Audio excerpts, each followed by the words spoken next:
Ini bocah-bocah umur 17, 18, 19 tahun yang ingin main bola. Ya. Mereka ini belum kotor dengan politik. Mereka bukan mantan serdadu yang nembak-nembakin Palestina. Kenapa dilarang gitu loh? Ini kalau orang bilang yang kita bahas di sosmed itu kan hanya kita kehilangan tuan rumah. Salah besar. Lebih dari itu. Ya. Dua pelatih top ya dalam 1 minggu dipecat ya, Coach. Ini lonceng banget ya untuk Real Madrid. Udah di klasemen jauh, El Clasico-nya sudah kalah telak lah ya. Dan kemana Conte akan berlabuh, Coach? Serie A. Gua harap sih Liverpool menang. Saya harap juga gitu, biar seru aja. Biar seru di atas. Dan senyum lu makin lebar. Gitu.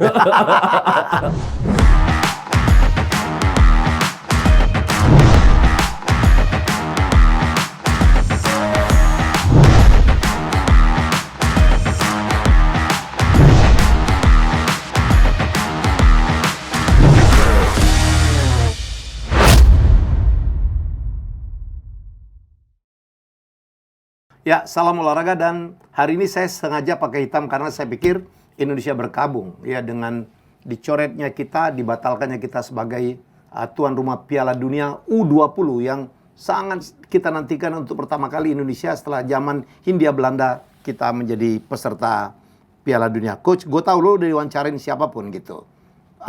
Saya cuma pengen tahu apa sih menurut seorang coach, apa sih? Gitu. Nggak gini. Gue diwawancari oleh beberapa media yang mempertanyakan dari beberapa sudut pandang, beberapa angle. Untuk gue sih very simple ya. Gue melihatnya ini bocah-bocah umur 17, 18, 19 tahun yang ingin main bola. Yeah. Mereka ini belum kotor dengan politik. Mereka bukan mantan serdadu yang nembak-nembakin Palestina. Mereka bukan orang partai politik. Mereka tidak terlibat dalam kriminalitas dan lain-lainnya. Kenapa dilarang gitu loh? Tadi dengan anggota Komisi 10, beliau mengatakan ini kita melarang karena sesuai dengan Undang-Undang Dasar 45. Kita tidak boleh, kalau nggak salah ya, dia bilang kita nggak boleh membiarkan penjajah masuk ke rumah kita. Kayak kasarnya begitulah. Ya itu kan mukadimah ya. Undang-Undang Dasar di alinea pertama. Ya. Gue setuju dengan undang-undang itu. Tapi you must be fair kalau gue bilang. Kalau gue tanya lagi, oke, sepak bola kalau berdasarkan itu Israel nggak boleh datang. Lah, ini panjat tebing datang, di Bali ada event apalah. Terus cycling dan lain, kok mereka boleh? Dia bilang lagi, karena itu exposure-nya nggak terlalu besar. Nah, pertanyaan gue sekarang, ini berdasarkan exposure atau undang-undang? Sayang waktu gue nggak begitu banyak sama diberikan oleh Kompas, sehingga gue nggak bisa ngomong banyak aja sekarang. Tanya jawab. Nah, itu yang gue ingin pertanyakan, tapi nggak dijawab sama beliau. Beliau itu Pak Putra Nababan. Gue setuju dan my brother ya. Pak Putra menjelaskan itu very clear lah. Kalau berdasarkan itu ya oke. Terus dia juga bilang kita ini nggak ujuk-ujuk. Jadi menurut Pak Putra, Sekjen PDIP sudah lobby ke pemerintah. Ini Israel datang loh, hati-hati dan lain-lainnya. Kenapa kadernya Pak Ganjar dan Pak Koster sudah menandatangani statement bahwa mereka bersedia jadi tuan rumah? Yang akhirnya dibatalkan? Ya, itu. Yang akhirnya kan mereka menolak kan? Ya. Menolak. Nah, jadi ini kan hal yang aneh, lucu.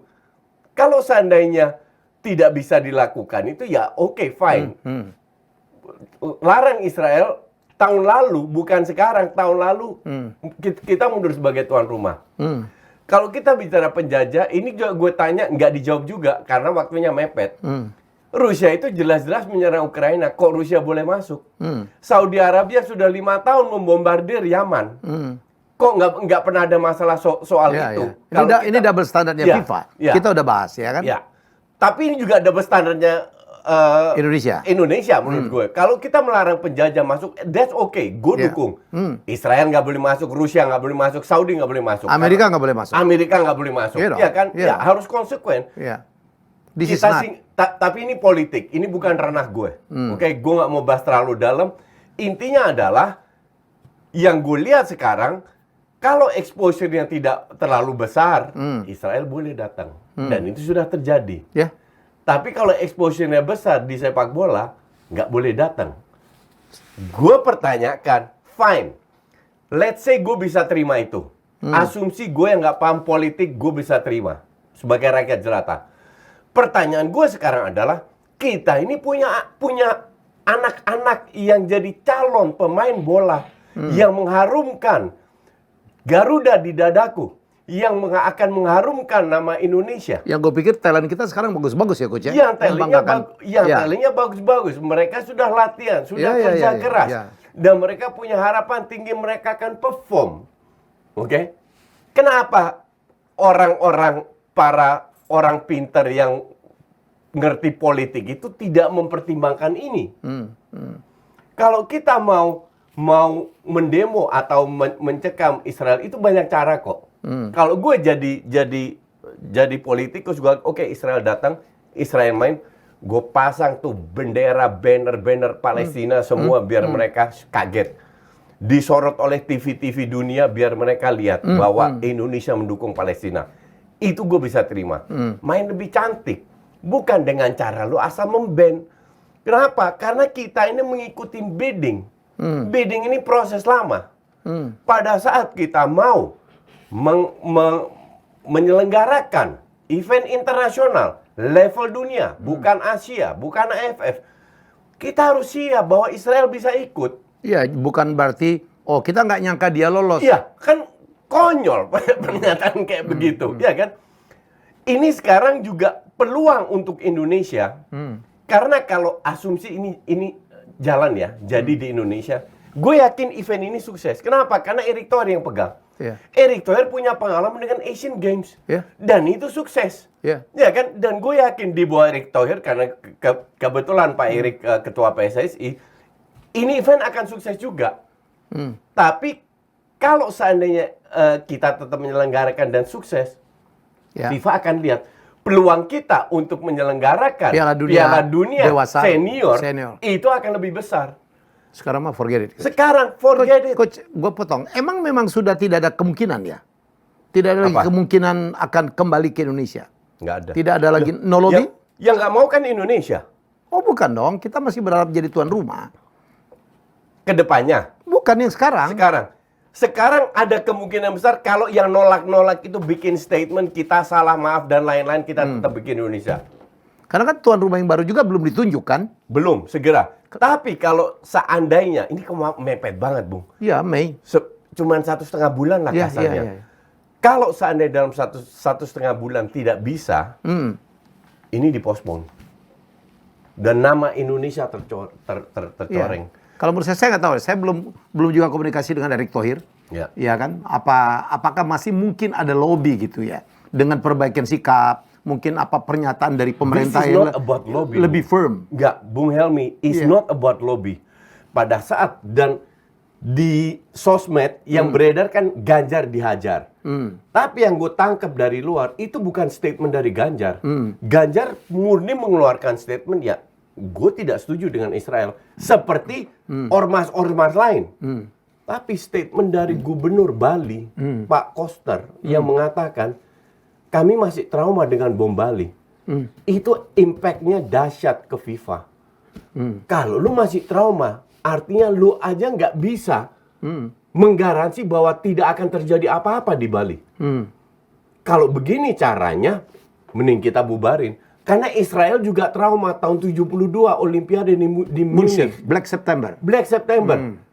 Itu sampai di benak orang Israel sampai detik ini itu masih ada. Dan pengalaman seperti ini pasti mereka melobi FIFA juga. Karena kasusnya sudah pada saat di hari pertama masuk ke media, orang Israel sudah tahu. Padahal coach, orang nggak banyak tahu ya. Yang tadi fakta bahwa atlet Israel itu udah berkali-kali berbagai event bertanding di Indonesia. Betul. Nomor 2. Betul. Ya, dubes dari Palestina sendiri nggak ada masalah. no isu gitu. Ya. Israel main nggak ada masalah juga. Ya nomor 3, orang nggak tahu kalau pelatih timnasnya Palestina itu adalah orang Israel. Orang Israel. Dan mereka nggak tahu kapten timnas Israel itu Muslim. Iya. Dan ada pemain Muslimnya. Oke. Jadi bahkan kita tahu di Timur Tengah yang punya hubungan diplomatik dengan Israel sudah banyak. Qatar, Turki juga. UEA, Turki, bahkan Maroko juga, dikit lagi mungkin kemungkinan besar Saudi juga. Kok kita merasa lebih itu loh? Yang jelas Indonesia berkabung ya. Pemain-pemain muda yang merupakan Garuda muda kita ya. Gue minta waktu sedikit ya. Ya. Ini kalau orang bilang yang kita bahas di sosmed itu kan hanya kita kehilangan tuan rumah. Salah besar. Lebih dari itu. Ya. Kita untuk orang yang belum pernah ke Indonesia akan datang ke Indonesia kehilangan promo. Kita kehilangan CV untuk bisa menyelenggarakan Olimpiade maupun Piala Dunia. Akan jadi selalu jadi catatan ya. Kita kehilangan peluang adik-adik kita untuk di scouting karena U20, U19, U18 itu berkeliaran semua scouting klub top dunia di situ untuk cari pemain muda. Kesempatan itu hilang. Kita kehilangan pengalaman internasional bermain lawan tim-tim dari segala negara untuk adik-adik kita ini. Jadi kita kehilangan income pariwisata. Jadi banyak sekali impact-nya itu dahsyat. Kehilangan anggaran yang sudah keluar kan coach. Kita melakukan persiapan stadion. Betul. Ada yang udah nyiapin merchandise. Waktu Sintayong dan anak buahnya.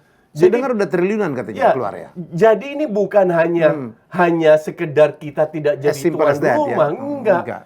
Ini impact-nya dahsyat. Karena gue yakin Bung Helmi setuju sama gue bahwa Israel itu lobbynya dahsyat di dunia.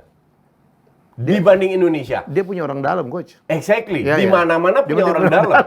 Iya kan? Benar nggak? Iya, kalau kita bicara Eropa, Amerika. Di mana-mana punya orang dalam. Ya. Sementara kita ini kan bukan siapa-siapa. Ya. Kita ini nggak punya suara di Indonesia. Dan saya pikir ini yang ketawa Israel tuh.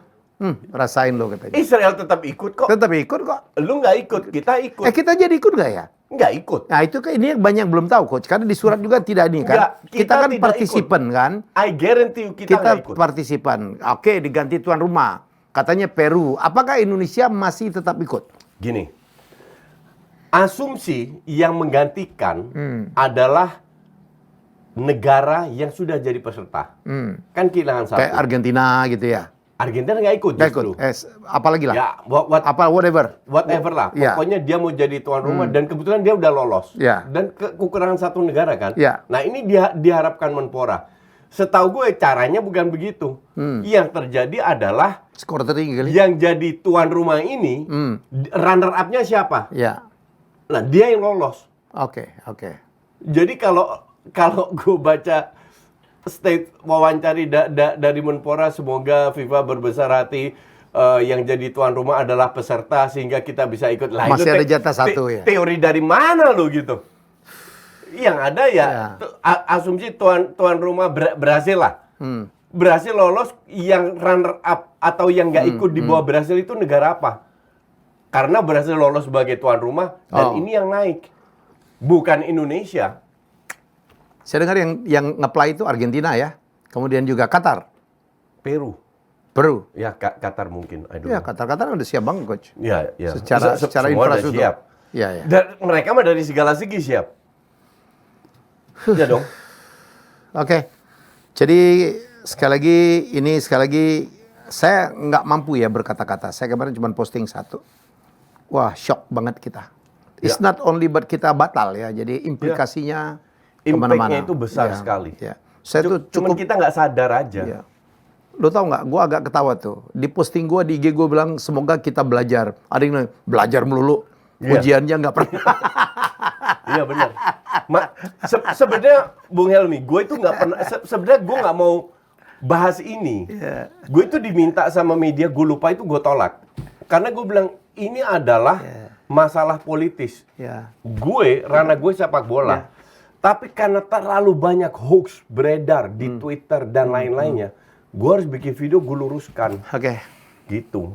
Oke, tetap semangat Coach Erik, ya, Bro Erik, dan juga timnas ya, Garuda Muda. Justru yang kasihan itu Erick Thohir. Dia harus membersihkan kesalahan yang bukan dia yang bikin. Tapi semoga nggak disanksi. Ini masih bisa ya.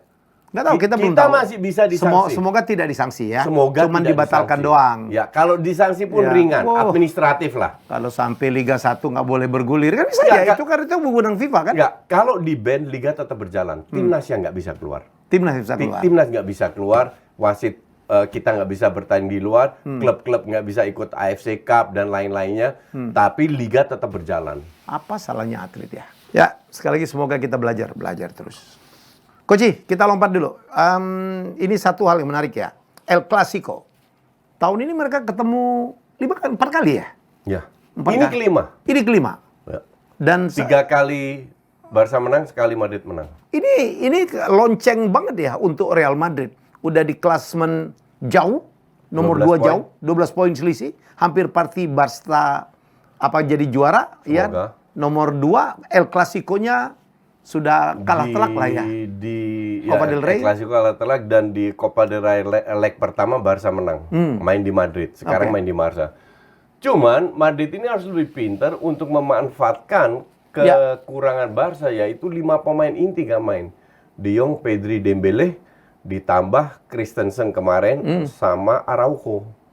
Araujo, Christensen ini kan fix center back pilihan Xavi.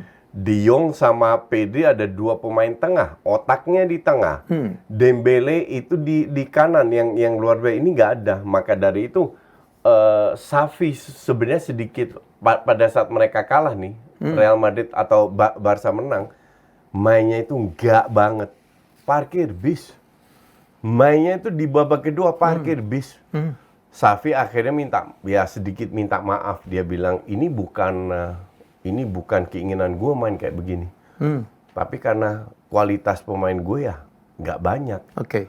Dan kalau itu 5 pemain yang gue sebut, mungkin Frenkie de Jong yang bisa balik, belum balik ya bahaya. Semoga Dembele sama Pedri bisa main 10 menit, 15 menit lah. Gitu karena ya tanpa 5 pemain ini, squadnya Barca itu nggak kaya-kaya amat. Sebenarnya. Iya, apalagi mereka udah kehilangan Auba sama Depay. Nggak ada yang baru yang masuk. Tapi kalau 5 pemain inti nggak main, repot, sangat repot. Nah sekarang mereka Madrid harus lebih smart lagi, harus lebih smart biar bisa, karena kalau mereka bisa cetak 1 gol, defense bagus, extra time kok. Tapi kalau mereka hanya main mengandalkan skill, nggak ada imajinasi di belakang permainan mereka, ya kayak di leg pertama, 0 shot on target, 0, main di kandang sendiri. Saya pikir Madrid juga menuai kearoganannya ya. Habis juara UCL tidak beli banyak pemain, pada pemainnya sudah tua-tua yang seperti lo bilang yang sangat terpengaruh kepada trio orang tua itu yang rawan cedera. Benzema cedera, Modric cedera, Casemiro dijual, itu merupakan hadiah hebat. Gue bilang di Jasai, MU di Jasai gue bilang yang jadi masalah adalah mereka itu hanya beli pemain muda doang. Jadi yang belum matang. Mid generationnya nggak ada, dan terbukti Tchouaméni awal main habis itu dicadangin. Kamavinga sampai suruh main back kiri, akhirnya main tengah. Dari pemain muda nggak ada satu yang konsisten, nggak bisa gantiin Kroos sama Modric. Tapi Modric musim ini pun nggak sebagus nggak sebagus musim lalu. Setuju. Nggak sebagus musim lalu, maka dari itu Madrid ketinggalan 12 poin itu kan bukan kebetulan. Ya karena mereka terlalu ngandelin Benzema sama si Vini, dan ya kearoganan atau ketidakmampuan Ancelotti untuk membuat tim ini. Padahal kan mereka tidak punya masalah keuangan kan seperti Barcelona ya kan? Iya mungkin arogan. Terlalu pede kali ya? Mereka terlalu pede kalau gue bilang. Mereka bisa beli Tchouaméni 100 juta, nggak salah tuh pemain kayak gitu 100 juta. Lu kritik miskin taktik aja juara UCL bro, dia perhatian banget tuh. Iya. Jadinya untuk ngeselin lu aja tuh. Sekarang kita lihat kalau gue bener ujung-ujungnya, lucknya gede. Lucknya sekarang ke Barca. Ya termasuk waktu final ya, waktu final UCL lucknya gede banget. Permainan Thibaut Courtois itu udah, sama tiang gawangnya aja main waktu itu. Ya betul. Ya. Oke, Coach, akhirnya Conte dipecat. Ya, Conte dipecat. Ya sebenarnya. 2 pelatih top ya dalam 1 minggu dipecat ya, Coach. Sebenarnya ini bukan. Kita udah ngeramal juga ya. Gue lebih shock Nagelsmann dipecat. Ya karena itu no issue. Tapi Nagelsmann tuh, Coach, tahu nggak? Yang salah satu yang dituduhkan dia lagi liburan. Cuman taunya dari medsos, ternyata nih salah satu sumber itu manajemennya dari Oliver Kahn sekalinya marah karena kan dia sempat marah-marah tuh ada tikus katanya membocorkan strategi. Itu diduga adalah pacarnya Nagelsmann yang merupakan wartawan Bild. Ini gue baru dengar karena memang dia marah besar kenapa menjelang match lawan Leverkusen strateginya bisa ke Bild. Dan akhirnya kalah itu pertandingan. Iya betul. Betul kalah kan? Benar-benar kalah. Jadi dia marah, dia bilang gua akan cari tahu siapa yang membocorkan. Ternyata dia sendiri, coach. Ternyata dia sendiri. Karena pacarnya dia itu wartawan Bild. Iya. Dari mana dong dapatnya? Iya. Iya, agak aneh sih. Iya. Lo boleh hebat tapi urusan perempuan hati-hati ya kan? Iya, betul. Iya. Yang sudah expert berbicara. Yes. Lagu banget. Oke. Ya tapi kembali lagi yang bikin gue shock itu lebih ke Nagelsmann bukan Conte. Conte itu kan gue bilang ada dua pilihan. Either manajemennya berbesar hati, menerima Conte. Karena kritiknya bagus bro. Dan kritiknya bagus. Iya. Bukan untuk diri sendiri. Bukan emosional tanpa dasar juga. Karena dia mengkritik pemainnya itu nggak punya semangat gitu. Dan atau Conte dipecat artinya manajemen sombong karena mereka punya duit. Dan ternyata nomor 2 dan nggak heran juga maka dari itu Conte bener 20 tahun terakhir lu gonta-ganti pelatih. Emang lu dapet apa sih? Audi Cup doang.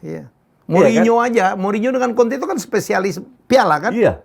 Gagal juga. Trophyless. Iya. Gagal juga karena itu pemainnya terlalu diprotek sama manajemen dan feeling gue kasus ini sama. Nah ini lihat di Atalanta di mana dia selalu dapat trofi Juve, Chelsea, Inter. Di Inter, Spurs nggak ada. Dan Mourinho lagi dari Porto sampai cuma di Spurs nggak ada sama kayak Conte. Nah disinilah dibuka sama Conte bahwa manajemen terlalu memprotek pemain. Feeling gue ya kasusnya sedikit kayak Munchen. Di mana pemain senior itu diprotek sama manajemen, pelatihnya yang diganti, Dan cuman bedanya kualitas pemain Munchen lebih bagus daripada Spurs. Coach, kita ini ada yang nanya aja nih, kan kemarin kita kayak gua gitu ya kehilangan, kemudian akhirnya gua mempertanyakan Ronaldo karena kan ingat istilah kita kemarin ya, mengkritik orang yang ngasih lo makan. Iya. Dan kita wah kayaknya gimana gitu. Conte juga begitu dong, Coach? Enggak, bentar. Lihat kritikannya seperti apa. Yang dilakukan lo objektif lah. Yang dilakukan oleh Ronaldo adalah mengangkat dirinya sendiri. Dia tidak bahas kesalahan-kesalahan yang dia lakukan. Bahwa dia tidak bersikap profesional. Bahkan dia disuruh masuk lapangan sama Erik ten Hag yang dia menolak. Dia bilang, mana ada pemain besar mau main dengan 2-3 menit. Itu kan ego. Dia bilang soal soal ruang gantinya MU. Terus dia bilang Rangnick, siapa itu Rangnick? Nggak dikenal. Terus dia bilang ten Hag pun juga dikritik. Padahal ten Hag sudah kasih kredit banyak sama dia. Jadi different. Yang dilakukan Ronaldo adalah mengangkat diri sendirinya, yang lain salah. Yang dilakukan Conte, dia mau Spurs ini menang. Dia mau Spurs ini raih trofi. Karena selama ini nggak ada yang berani ngomong. Dan dia kan bilang, gue selama ini sudah menutupi. Sekarang is not acceptable, dia bilang. Unacceptable, gue harus buka semuanya. Tujuan membuka apa? Biar semua sadar. Masih ada 10 pertandingan, mereka masih bisa meraih mungkin ranking yang bagus, Champions League atau apa. Masih bisa. Jadi tujuan Conte itu beda. Bukan untuk dirinya sendiri. Bahkan dia bilang, pemain itu dibayar mahal. Pelatih dibayar mahal. Dia menunjuk dirinya sendiri. Tapi kalau nggak perform, klubnya mana? Ujung-ujungnya pelatih yang dipecat. Dan pelatih yang disalahkan. Iya, pelatih yang disalahkan. That's a good point. Bahwa masalahnya Spurs itu nggak hanya di pelatih. Manajemen terlalu mendukung pemain. Iya kan? Nah, artinya Conte ini pengen Spurs maju. Tapi harus ada perubahan. Dan perubahan itu diberikan. Bahwa ini loh, ayo kita sama-sama berubah. Tapi karena egonya Levy terlalu tinggi, terlalu besar, merasa gue punya duit, gue bos lu ya, lu gue pecat setiap saat bisa. Tapi Conte menunjukkan dengan gaya bekerja seperti yang dulu dilakukan oleh Levy dan kawan-kawan di manajemen Spurs, itu nggak meraih apa-apa 20 tahun terakhir, hanya Audika. Pelatih gila-gila ya, Mourinho, Pochettino ya. Iya. Dari zamannya siapa itu udah banyak lah. Pelatih-pelatih hebat. Ya, intinya adalah dengan manajemen ini mereka nggak akan kemana-mana. Kita nggak tahu ke depannya apakah mereka belajar. Ya.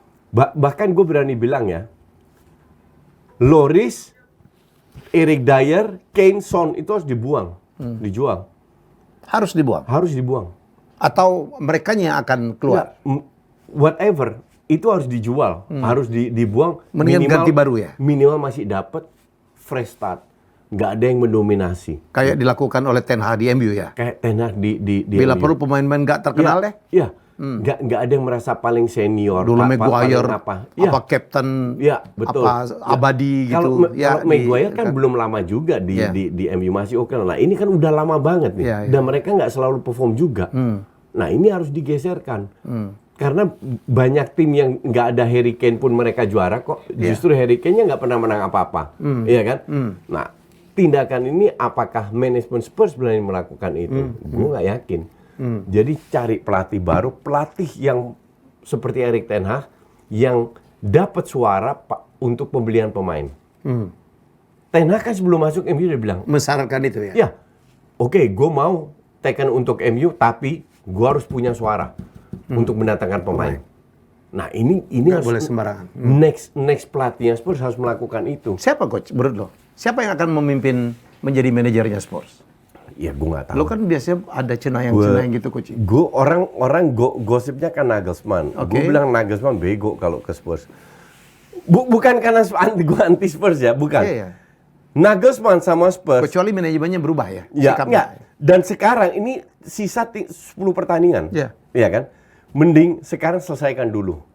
Di mana Spurs bisa melihat siapa pelatih sekarang yang masuk 4 besar pun udah berat ya. Di mana Nagelsmann bisa mempertimbangkan klub-klub yang mau, pasti banyak. Kalau gue bilang Newcastle harus ambil Nagelsmann. Newcastle harus ambil Nagelsmann kalau mau maju. Sementara Spurs ambil jangan ambil pelatih berdasarkan nama. Kalau gue bilang yang cocok siapa? Siapa? Arne Slot. Arne Slot itu pelatih Feyenoord. Arne Slot itu untuk gue 11-12 sama Ten Hag. Dari sikapnya, dari gaya melatihnya, dari otoriternya, itu 11-12 sama Ten Hag. Nah kalau mau maju, tapi dengan catatan ya kayak gitu, Arne Slot punya suara untuk membeli pemain, dan pemain senior geser semua. Yang 4 gue sebut itu terutama. Dan kemana Conte akan berlabuh coach? Serie A. Balik lagi? Yakin. Serie A. Dia lebih nyaman di Serie A. Tapi yang jadi masalah klub Serie A itu kan lagi kiri semua. Dan sementara dia kalau di klub dia minta budget untuk beli pemain. Tapi dia paling cocok di Serie A. Kalau gue bilang. Gitu. Oke Coach, setelah jeda internasional ya, dan match besar IPL itu adalah City melawan Liverpool. Satu pertarungan yang tidak gampang untuk City, apalagi Liverpoolnya udah bangkit ya. Ya, tapi untuk Liverpool, ya untuk dua-dua nggak gampang. Satu, City nggak boleh tertinggal jauh sama Arsenal. Oke. Kedua, Liverpool harus incer 4 besar untuk bisa masuk Champions League, agar mereka tahun depan bisa beli pemain lagi. Yang bagus-bagus. Ya. Jadi cuman untungnya Liverpool ketemu City, ketemu seperti MU, ketemu tim yang suka menyerang. Ketemu tim yang tidak bertahan. Nah, disitulah Liverpool harus bisa memanfaatkan ruang-ruang yang mereka miliki. Kalau mereka bermain seperti MU, satu babak aja. MU kan cuma babak 2. Babak pertama kan imbang.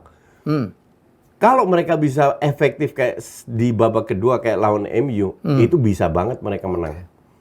Cuman kalau mereka terlalu banyak menyia-nyiakan peluang, ya dihantam sama City.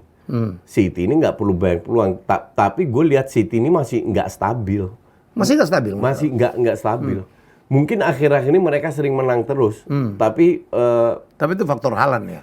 Ya. Oh, Haaland gila. Haaland terlalu dominan dan Haaland juga sudah menunjukkan musim ini bahwa dia juga manusia, bahwa ada beberapa pertandingan di mana dia nggak perform. Nah, bisa aja itu terjadi lawan Liverpool. Sebenarnya ini kalau gue bilang masalah mental. Oke. Mental isu di mana keinginan tiap pemain untuk memenangkan pertandingan. Kita lihat dua strategi yang berbeda. Kita lihat pemain, ya kalau di atas kertas kualitas Liverpool nggak kalah. Cuman kualitas hebat Liverpool di atas kertas itu ngedrop, banyak yang ngedrop. Atau nggak konsisten lah. Oke. Tapi kalau lawan MU babak kedua kan bagus semua itu. Iya.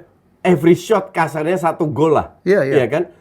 Nah, kalau mereka bisa mencapai level seperti lawan MU, bisa aja mereka menang. Jadi untuk gue sih ini tergantung form of the day dari para pemain seperti apa. Tapi sorry ya, kalau ngelihat kemarin itu memang waktu lawan MU, ya udahlah coach, itu memang pertandingan yang semua orang juga kaget ya. Kaget. Gua aja kaget. Kaget Iya. lah, kaget. Karena Kalaupun babak kalah, pertama kan menang sih biasa ya kan. Babak pertama Ya, sampai pas 7-0. 1-0, Gila. 1-0-nya Nunes Iya. atau Gakpo ya? Yang antara dua itu lah. Ya. Pas 1-0 itu shot pertama loh. Gakpo saya pikir. Gakpo ya? Ya. Itu shot on target pertama, Ya, dan langsung gol. masuk, Sementara ya. MU Ya. sudah dapat beberapa Gampang-gampang shot. banget Ya. masukinnya. Dan di babak kedua menit 47, 45, menit 47, 50 kebobolan, ya di situ selesai. Ya. Mentalnya ngedrop. Ngedrop. Ya, jadi Almost no defense. Iya, ini masalah mental. Ya. Tapi setelah itu kan kalah Liverpoolnya ya. Ya. Dari tim yang tidak baik. Seri atau kalah? Lupa. Kalah. Kalah ya? lawan Burnley atau apa? Bournemouth. Bournemouth, Ya. ya antara itulah. Iya. Jadi nggak konsisten betul. juga gitu Nggak ya. konsisten. Jangan bayangin Liverpool itu tahun lalu coach masuk di 4 coach. Iya. Ya Sampai hari terakhir. 2 trofi, ya kan, 1 hampir juara IPL dan final UCL. Iya. Sekarang kemungkinan tidak 4-4-nya coach. Betul. Ya dong. Bahkan masuk UCL aja belum tentu. Ya sekarang ya, Iya. finish di 4 besar aja belum tentu. Belum tentu. Satu penurunan yang luar biasa. Padahal beli pemain mahal nih ya. Inilah kembali kalau gue bilang tetap kearoganan manajemen atau kepelitan manajemen, di mana mereka lihat bahwa timnya udah oke, tapi mereka lupa bahwa ini juga yang main bola itu manusia. Iya. Di mana manusia itu bisa underperform dan itu terjadi di samping cedera, dari awal musim udah banyak cedera, kembali lagi cedera lagi, terus nggak perform. Sampai 3 striker Keletihan ya. Ya, gue nggak tahu. Sampai 3 striker cedera loh. Jota, Firmino, Luis Diaz. Kan gila. Beli Gakpo sama Nunes. Nunes awal-awal nggak perform juga. Akhirnya masih oke lah. Tapi bukan Nunes yang sesuai dengan harganya, 80 juta. Iya. Gakpo 40 juta. Dan dia masih muda, masih oke lah. Ya kan? Tapi Gakpo pun nggak layak untuk tiap match main. Cuma mereka nggak ada pilihan. Carvalho yang anak SMA gitu. Kayak Amad Diallo gitu, cungkring kecil gitu, ya susah, ya kan? Dan pemain sistemnya Klopp ini kan tergantung oleh Robertson sama THA, dua-dua ngedrop. Nah itu yang repot. Tapi kalau mereka para pemain yang jelek mainnya bisa perform, itu luar biasa Liverpool. Itu sangat bisa melawan lah, mungkin menang, you never know. Gua harap sih Liverpool menang. Saya harap juga gitu, biar seru aja. Biar seru di Dan atas. senyum lu makin lebar. Ngopi dulu. Gajah aja ngopi dulu. Gitu. Ada apa dengan Weghorst coach di Weghorst Belanda? katro ya. Asli katrut. Tapi di MU lumayan mainnya. Gini ya, tambah lama gue tambah salut sama Ten Hag. Serius. Iya. Jadi Belanda ini kan sebenarnya skuadnya pas-pasan. Ditambah 10 pemain cedera. Iya. 10 loh. 10 cedera di mana 5 pemain inti. Artinya kalau tim semua main aja oke, not bad. Ini 5 pemain inti nggak bisa main, tambahnya drop kan. Weghorst kan nggak mungkin jadi starter kalau semua fit. Dijadiin starter. Itu apa ya? Satu, dia dapat pulang nggak bisa cetak gol. Kedua, temennya mau cetak gol menghalangi dia. Di blok 2 kali kejadian.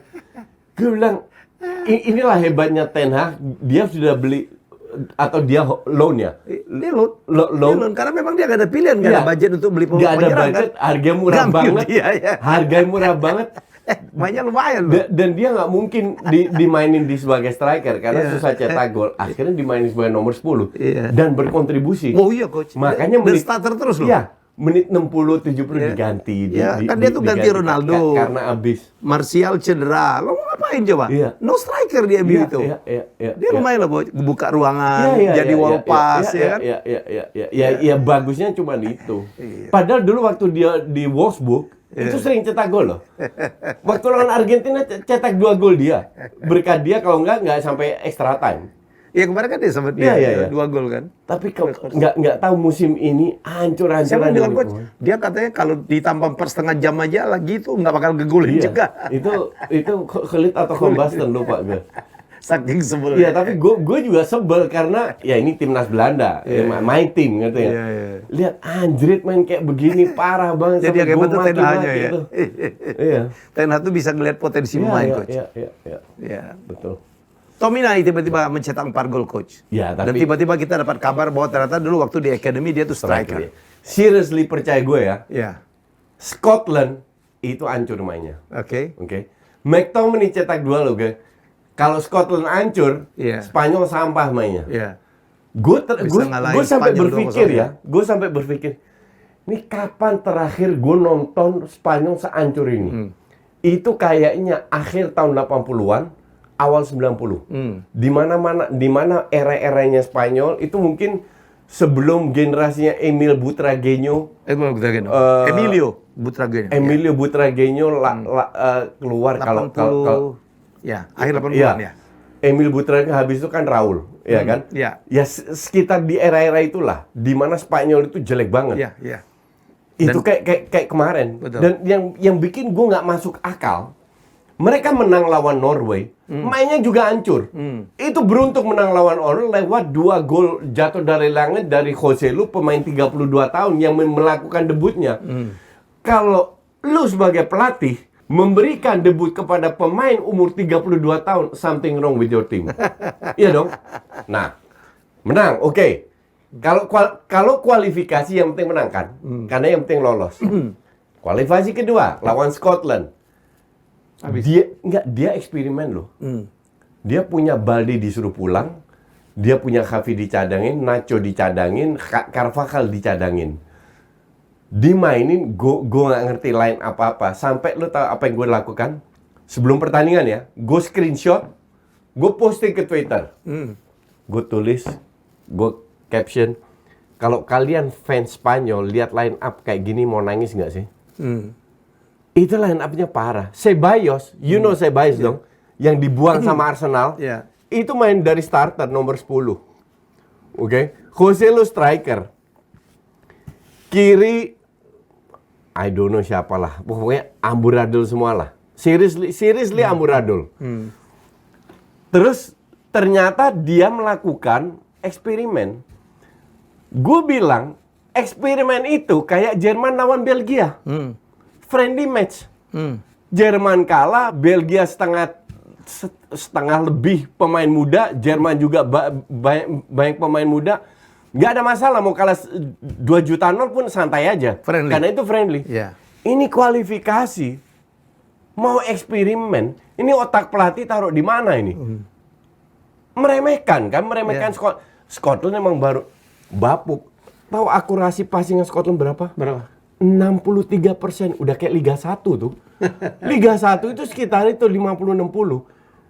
Tim yang normal ya, IPL, nggak bagus, yang normal aja 70 lebih ya? 85 ke atas. Oh ya? Yang bagus 88, 90. Yang jelek 70, 77. Perhatiin deh akurasi passing. Yang 70, 75 biasanya kalah. Ini 63 loh. Dan gue lihat Spanyol main, there is no pattern, nggak ada composure, tidak menguasai bola, asal main. Ditambah sering hilang bola. Gue bilang, what the hell tim apa ini? Ini bener-bener if you watch that game, gue yakin you have the same opinion like me. Ya, setuju. Karena ini amburadul lah, kasarnya begitu. Kan banyak pelatih-pelatih baru dong coach habis Piala Dunia Bang ya. Semuanya pelatih baru. Oke coach, thank you so much. Sekali lagi kita berharap bola kita tetap, terutama anak-anak muda ya. Kita berharap, kita inilah tahulah di kepengurusan atau Sinteyong, kita melihat permainan timnas kita tuh keren loh coach. Keren. Dengan pemain muda ya. Banyak pemain-pemain bagus. Cuman menurut gue sih naturalisasinya kebanyakan gitu. Lu kalau udah ngandalin naturalisasi, pembinaan internal lu nggak bagus gitu. Harusnya paralel ya. Paralel lah. Banyak banget gitu. Tapi ya gue nggak tahu. Gue sih berharap semoga karena nggak ada sanksi. Karena kalau disanksi kita bisa nggak ikut Piala Asia. Semoga kalau disanksi pun ringan, administratif, tapi nggak di-ban. Gitu. Cuman ya kita rakyat jelata yang nggak ngerti apa-apa cuma bisa berharap. Kita cuman pencinta bola. Ya. Dan berharap. Kita adalah orang-orang yang menangis kalau Indonesia ngegolin ya. Ya. Apalagi kalau sampai merah putih berkibar. Ya di ajang-ajang bola internasional. Kita jumpa lagi dalam episode selanjutnya. Ya, tetap semangat bola Indonesia. Bye bye.